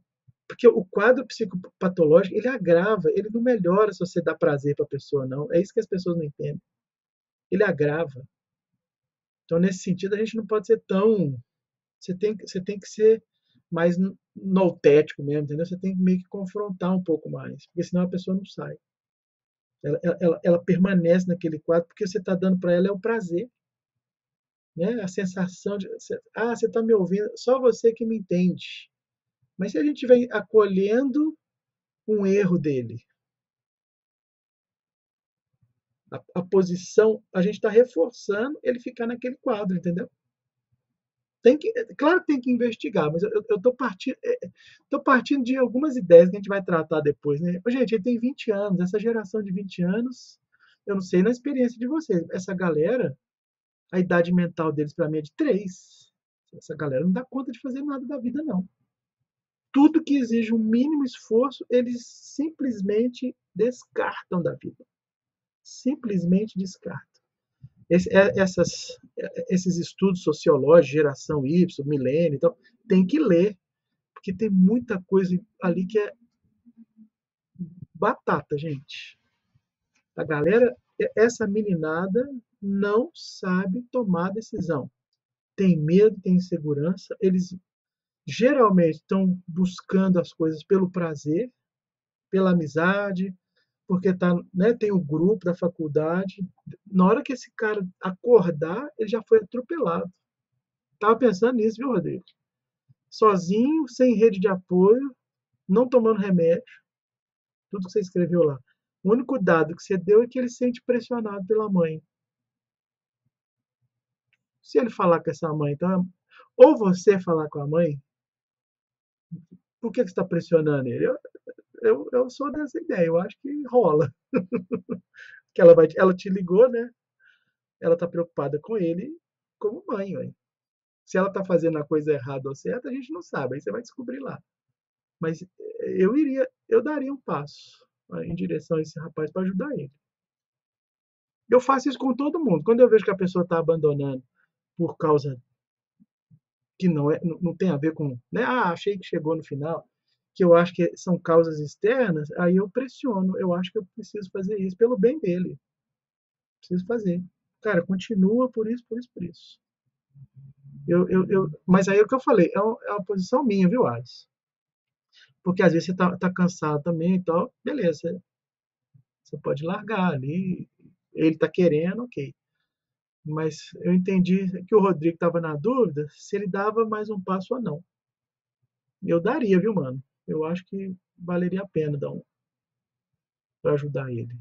Eu daria esse passo, para ele sentir acolhido. Tem gente preocupada com ele mesmo. Mas você ganha o cara. Né? E quando você ganha, aí você pode, é o que a gente está falando aqui hoje, você pode lidar com coisas mais pesadas com ele também. Pode falar, Daiane. Sabe o que me chamou a atenção também? Porque o que ele está chamando de pressão, a gente não sabe que a mãe dele como a mãe dele está se movimentando. Mas pode ser cuidado, né? É importante ajudar a nomear para ele, né? Que não é uma pressão, é um cuidado. Pressão é uma coisa, cuidado é outra coisa.